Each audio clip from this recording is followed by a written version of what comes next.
All right. This is Deb, and you are listening to Moccasin Tracks. I have two guests joining me today on a Zoom meeting conference. I want to introduce Patty Manning. Hi, Patty. Hi, Say Deb. hi. Hi. And also Tracy Sorrell. Hi, Tracy. Hi. Hi. I am so happy to have both of you joining us today for this special pre-recorded Moccasin Track show because we are paying a radio tribute to one of our old buddies, Charlene McManis. And Patty, if you would introduce yourself and tell us a little bit about when you first met Charlene. Yes. I'll never forget the first time I met Charlene. I was working at the Donlan Center, which was the Indian Center in Montpelier, on Berry Street, and we did many things there. We did um, substance abuse counseling. We did ceremonies once a month out in the country. That was open for all Native people that were in Vermont. We had put on powwows. We did educational programs. We uh, did socials. We did all kinds of things. And I was at my desk, and the door comes in to my office, and Charlene walked in, and she's looking around. Oh, we also had a store in my office where people, natives, could put things in consignment, and we would sell them for them. And she came in, looked around, and she said, "Hi." And I go, "Well, can I help you?" And she goes, "Yeah, I was just wondering, I'm Charlene McManis. I was wondering what's this all about here?" And I told her, and she goes, "I'd like to volunteer." And I was like, "Great," because I need a volunteer. um, because I didn't do at the at some point I did a little bit of case managing because I was in school for psychology, but mostly I was the director of the cultural arts program, which included all the children's programs, education, and that kind of thing, Oh, that's all the terrific. powwows and everything. And so Yeah. that opened the door for me and Charlene, and we just Uh, started working together. And the other person that worked with me, because we had already done a couple powwows before Charlene came, was Jeannie Brink. And so we became the trio of the cultural arts program. And oh. within a year, Charlene was on the board of directors. Yeah, yeah. You know what I love to remember about Charlene is that she was so intertribal, and just you saying about your little threesome group, you represented three different nations, and here you are working in Vermont and doing these cultural programs. Tell us a little bit more about the different nations that you all represented. Okay. So Jeannie Brink was Abenaki, and Charlene was Umpqua, and I am Wampanoag with Lakota teachings. Okay. My elder was Lakota. Yeah. Um, and so it was very interesting because ceremonies were different. Um, our tribes were different. They lived differently. Um, and it was sometimes it got difficult for Charlene and I because we were in on Abenaki territory, but the Wampanoags were also part of the Confederation, the Wabanaki Confederation, which included all of the Eastern Woodlands. Mhm. So it was not as hard for me, but there was a lot of things that I was not included in because I wasn't Abenaki. Yeah, Mhm. Mhm. and Was same such with such same with Char. wonderful such wonderful work that you all did. And when we were talking earlier, you told a funny story about organizing some music that was happening up at Ah, the University of Vermont up in Burlington. And I just thought, how you all work so good together that you accomplished your mission. Can you just share with us that funny story yeah, about Bill that Miller? that was unbelievable. I had worked really hard to get Bill Miller to come to Vermont, and it finally came through for us, and we got, and then Charlene procured that we could have it in the chapel up at UVM, and they had assured her that there was going to be a lot of students there, and they were on vacation, they would all be looking for something to do, blah blah blah. So we thought we had it all together, and you know, we had programs made, we did the whole 9 yards, and it went off really good in the end. But when we got up there, and but before the people started coming, we realized that the chapel did not have the equipment that Bill would need to do his show, and he was coming from out west, so he wasn't bringing his equipment. He flew in, we picked him up, and he brought his guitar and himself. So all of a sudden we were there with no equipment. Well, Charlene worked in theater, and she worked with a bunch of people down here in central Vermont, and she's like, okay, I got my jump in my car, I'm going to get it. And she came all the way back to Montpelier, got the all the equipment we needed from a friend of hers, got it all the way back up to the chapel, got it all set up. In the meantime, we didn't want to tell Bill that we didn't have any equipment for him or anything. And so I turned to my husband, Scott, take Bill out to dinner in Burlington. So he took him out to dinner. When they got back, the equipment was there, we were all set, and the show went off perfectly. Oh, that's so beautiful. Yeah, it was Uh, great. yeah, those are fun times to remember. I And know. I wanted to introduce Tracy to our audience. Tracy, tell us about when you first met Charlene. Um, and that was in April of 2016, and we were both in New York City at the Quayle Journal's Color of Children's Literature Conference. This is an annual conference that happens, like I say, in the spring. Usually it's the first Saturday in April. And 7 Native writers were there that year. She and I were both there, as well as Joseph Bruchac and several other people that have since been published, like Kevin Millard, who wrote Fry Bread. His debut book came out this last fall. Marcy Rendon, and Andrea Rogers, Natalie Dana, who's from Maine, she's Passamaquoddy, and another woman from Chisuki Pueblo, whose name I'm forgetting right now, but I can see, Laura Jaglis. So the 7 of us were there, and we're at the Scandinavian House, and we all gather for a picture, because I wanted to make sure that anyone who was Native, that we got a picture together. And that kind of has become our routine since then, when we all meet there each spring, because it's pretty much the only place where there's a large number of people that write for children and teens who are Native gather. And I met Charlene. We all decided to go to lunch together. And what I found in Charlene, I mean, from the moment I met her, I think the thing that stood out to me most was she had this, megawatt smile. You were never going to not see her smiling. And that's certainly, I think one of the best memories I have of her is just the light that she emanated. She was such a bright spirit and a very generous spirit. And so we laughed, we all exchanged stories. We talked about the stuff that we were working on at lunch. And so that's when I first heard about Indian No More. The middle grade novel that she was working on was there. And so yeah, that was my introduction to the generous spirit and the wonderful soul that Charlene Willing McManis, for sure. Oh, well, thank you so much for telling us about how you met Charlene.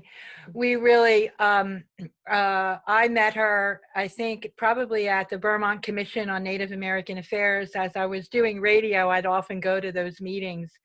and at the time, she was secretary. She came in to the radio station and often talked about some of the events. And Patty, I wanted to ask you again, because some of the events were things that you had planned together. And they were often to just bring awareness that the Abenaki people were still around. And I remember you telling me about an exhibit that you put up at the bookstore. Could you tell us about how some of those kinds of events you did together, and how you worked that out? Yes. We had decided that Charlene and Jeannie and I had all sat down to lunch one day and decided that we wanted to put on something for Native American Day or Native American Month, I think it was. And so we were like, we would like to do it in Montpelier, and we would do it with books. We would do a display with books, and then we would be there, the three of us would be there to discuss things. But we didn't know where we were going to have it. And as it turned out, there was a bookstore, a little bookstore on Main Street in State Street. It was on State Street. And my son and his girlfriend worked there. It was called Black Sheep Books. And so we told them our ideas, and they were like, oh yeah, you could use our windows. And so we emptied out their windows and brought in all of our stuff, and we had a big display there, and a lot of people came into the store and asked questions about Native American Month. It was great. Yeah, yeah. Oh, It was that's so it was cool. really fun. But Charlene was always into that. And I just wanted to just say, you just said that Charlene was the secretary at the commission, and interesting enough, she was the secretary on the board of directors. Oh, wow. Yeah, at the Okay, Dawnland great. Center. She was the secretary there too. Yeah. Tracy, as time went on, you stepped in to finish the book, Indian No More. And I was wondering if you could tell us a little bit more about the book, about that process, and perhaps you might want to read to us a little bit from the book. Sure, I'd love to. So, like I said, Charlene and I met in 2016, and then the following year, she got a mentorship through We Need Diverse Books with Margarita Engel, and who's a former Young People's Poet Laureate of the United States, who has won many, many awards in the field of children's literature for her poetry and novels in verse. She's just a prolific writer. And so Charlene worked with Margarita, and I featured her at the time. I was writing about Native creators, writers and artists who work in children and teens literature for Cynthia Leidig Smith, who's from the Muskogee Creek tribe and who's a veteran like Joe Bruchac, who's published in Kidlit for well over 20 years, Joe longer, of course. But she has a blog that is read across the industry. And so I wanted to feature Charlene for that. And her book deal had been announced. I wanted to talk to her about the mentorship and how that had helped her revise the book. So we kind of continued the conversation that we started that day in 2016 when we first met. I featured her on the blog, and we were, planning to see each other the following year. This would have been by then 2018 at Quayle. And she contacted me in January and said that she didn't think she was going to be able to come because she wasn't feeling that great. And I didn't take that as anything too alarming at the time. She just said, I'm having to do some treatments, but everything's okay. And then it was probably about a month later or so that she contacted me again, and she said, I'm working on my book. I sold it to Two Books, which is an imprint of Lee and Low, one of the publishers that is focused on diverse children's literature and produces a lot of wonderful books every year. She said, I'm working on the revisions, but I am concerned about my health and I don't know that I'm going to be able to finish the revisions. Would you consider reading the manuscript and seeing if you could look at the editorial letter that I've been sent by them? And I thought, what? Because to this point, I have only written picture books. So I, first of all, couldn't believe that like she wasn't going to be well, because again, this is Charlene. This is the font of brightness and goodness and energy. And, she's still very young. I mean, I can't fathom that this is going on. And so I said, let me, think about this. So I sent the manuscript to my agent. In the meantime, I did not read it. I sent it to my agent and I asked her, I said, would you please read this and tell me if you think that I have the skills to do the revisions for this, because my agent is a former editor at Charles Bridge Publishing. So I know, she's edited and certainly worked with authors across all genres, across writing for all age groups, and that she would give me a good assessment. And she wrote back and she said, yes, I absolutely think you can do this.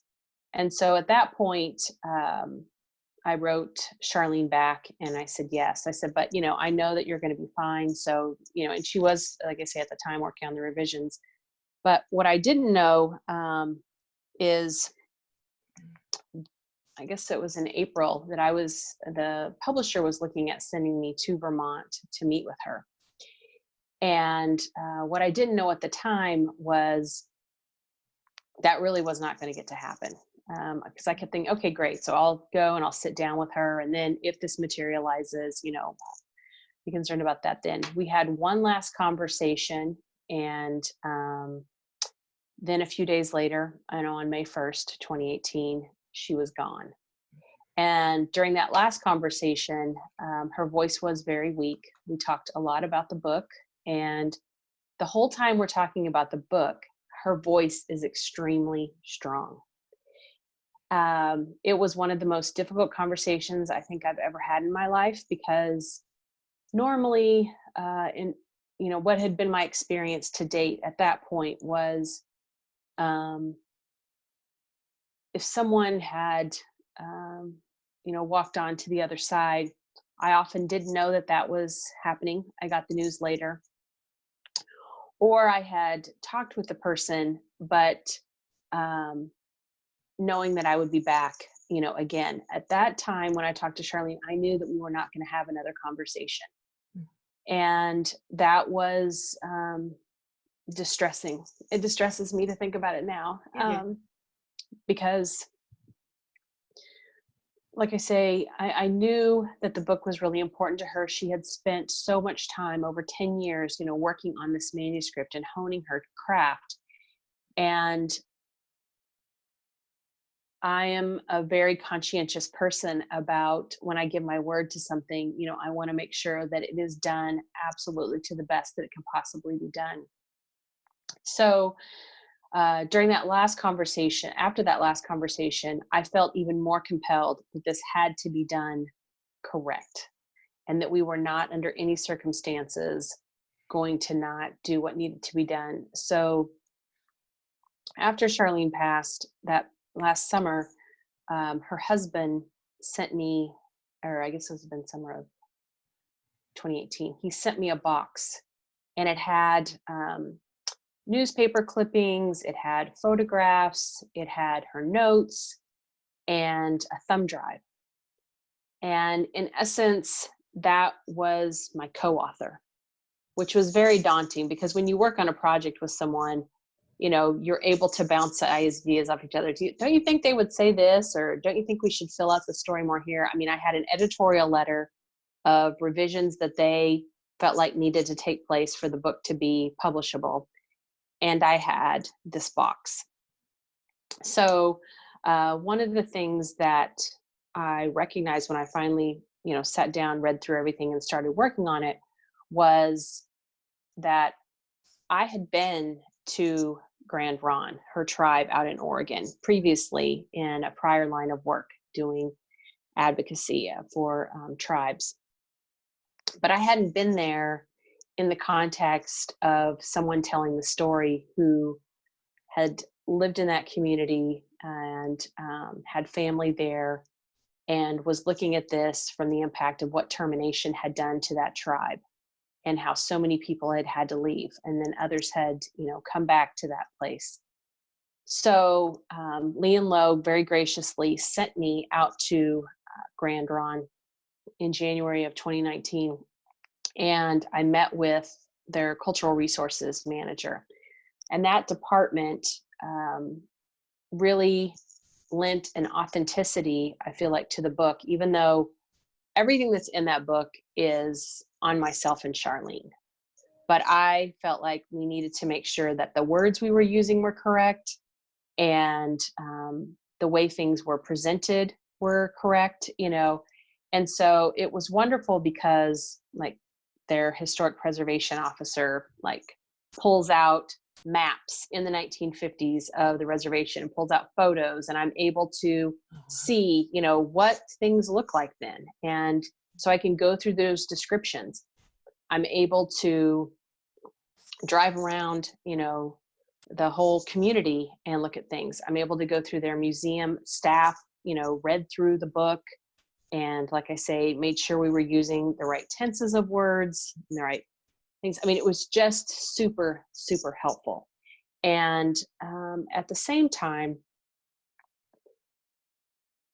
like I say, I know this book, is on both of us. At the same time, her family was wonderful about trying to fill in gaps where they could of things that I was asking about. I roped my mom and my husband into researching things in the 1950s. I was like, okay, now they are talking about this tool. Is that what that really would have cost in 1957? Because there are people who are still alive who will read this book that lived in 1957, and they're going to say, that's really not what someone would have paid for that, because the book is historical fiction.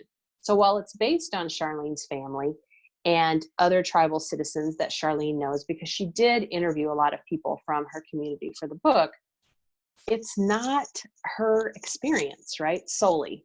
And she was a child who moved from the reservation at age 1, after termination. So she's not growing up, like this character doesn't leave the reservation until after 4th grade. She's going to start 5th grade in Los Angeles.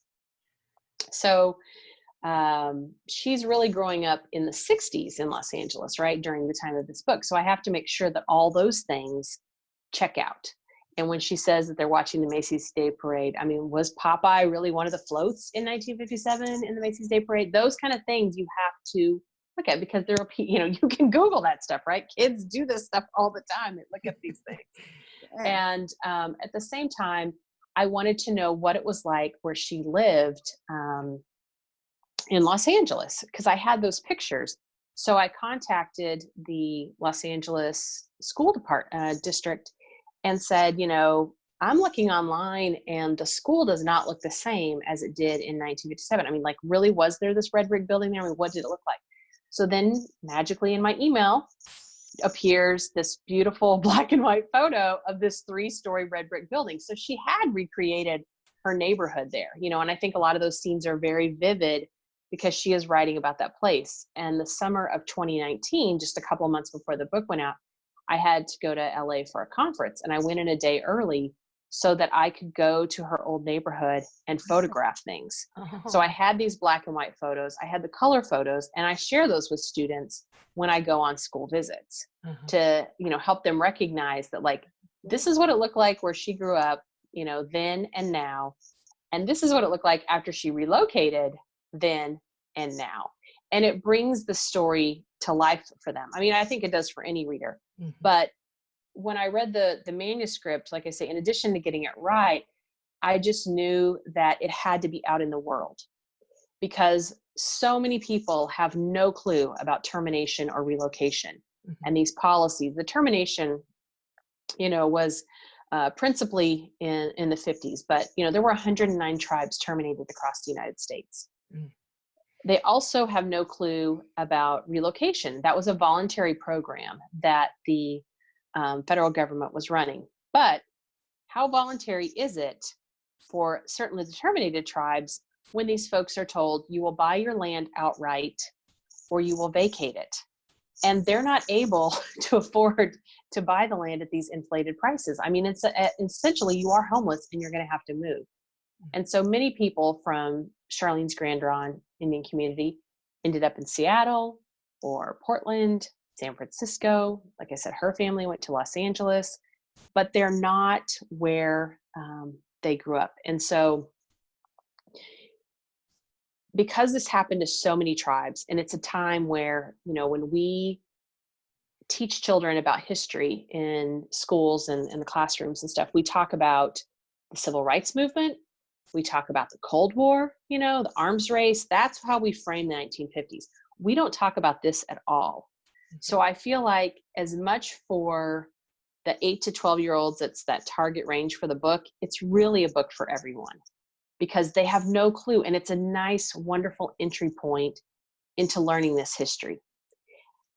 At the same time, it also gives a lot of validation to why we have the large urban populations that we do across Indian country, and helps those families from those communities, as well as their peers, teachers, et cetera. You know, when you have over 70% of people living outside of their tribal communities, to see, oh, this is in part kind of how that happened. I mean, certainly there was a larger exodus too of people after World War II who stayed in cities for jobs when they returned for service, because we had very high rates of service among Native communities. But that's what I love about the book, and why I knew it had to be published. And like I say, the publisher was very generous in saying, hey, you know, go out, meet with the tribe, and ask the questions you need to ask, get the information you need to get. So that helped me to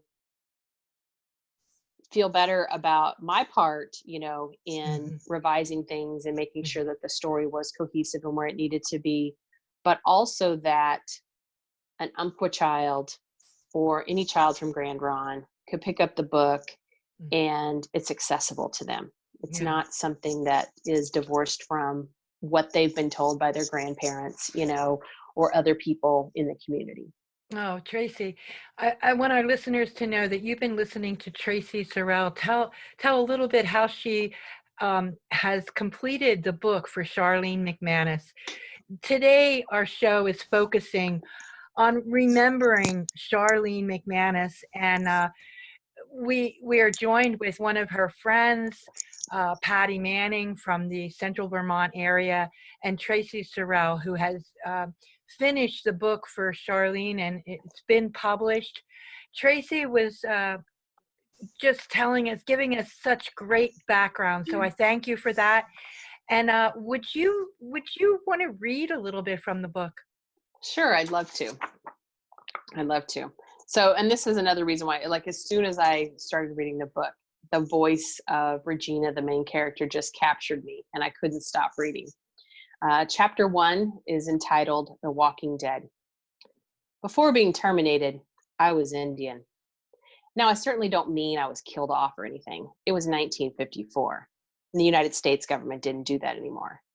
They just filed away our tribal roll numbers, erased our reservation from the map. What were our tribal roll numbers? They were numbers the tribe assigned to its citizens and used by the federal government to see who belonged to the tribe. So my number verified that I was Regina Pettit, roll number 3669, daughter of John Pettit, roll number 858, granddaughter of Maud Pettit, roll number 25, and Sid Pettit, roll number 18. And that was what made you Indian to the US government, numbers. Even after all that counting, the government chose to terminate us. I really don't know all the reasons why, but my chich, my grandmother, said this much: termination means we're the walking dead. Now I ask you, how can we be dead if we're still walking? Chapter 2, Res Life. But I'm getting ahead of myself. Let me start at the beginning. I was born on the Grand Ronde Indian Reservation, just over 30 miles west from the state capital in Salem, Oregon. I had lived there all my life. I didn't know any other way to live than as an Umpqua Indian. My family was Umpqua. I was Umpqua. That's just how it was. Living on the res, I played outside with my younger sister, Pee Wee. Her given name was Teresa, but nobody except our school teacher ever called her that. We ate wild blackberries and plucked blue larkspurs without any adults watching. Ours was a small reservation compared to others in Oregon. My people didn't bother the whites that lived around us. Our res owned a cramped trailer that housed our health and dental clinic, a post office that used to be someone's house, and an everything you need from canned beans to carpenter nails store on the corner of Highway 22 and Grand Ron Road. My elementary school was painted yellow, and we had an old cemetery down the road. Our ancestors were buried there, like Chup Tim Tim, my grandfather, as well as Daddy's 5-year-old sister Bertha, who had died from the flu epidemic. Down from the cemetery was the Pettit family home. Our house, with chipped white paint and warped boards, was surrounded by acres of tall grasses, plots of fragrant mock orange, and a forest filled with chirping squirrels and robins. We had 3 bedrooms, a living room and a kitchen, a mudroom, and a newly built bathroom with an indoor toilet. Getting a toilet inside was one of the happiest days of my life. When I was little, I dreaded stepping off the back porch to the outhouse before bed. It was too close to the woods. Daddy would have to coax me to go out. But Daddy, I'm scared. What about Chiaku? I'd peer out into the woods as Daddy grinned. Old Sasquatch won't bother you. First, he's shy. Second, he's well over 6 feet tall and smells like a wet dog. And third, well, if he does bother you, you must have been misbehaving. I wasn't too sure about that shy part. Regardless, my trips to the outhouse at night were few and far between, and extremely brief. Daddy's cousin Harlan's house was just half a mile away from us.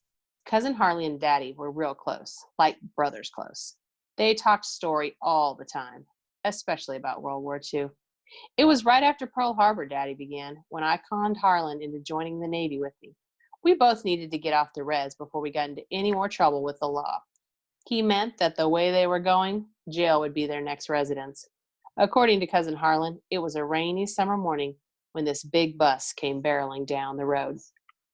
And it goes on from there and talks about, her life on the reservation. And then later on, of course, that's juxtaposed with them taking the train to Los Angeles after we go through the whole reservation community being, at odds with the government forcing termination on them. And, she describes the house in the suburbs there in Los Angeles, or what is now Inglewood.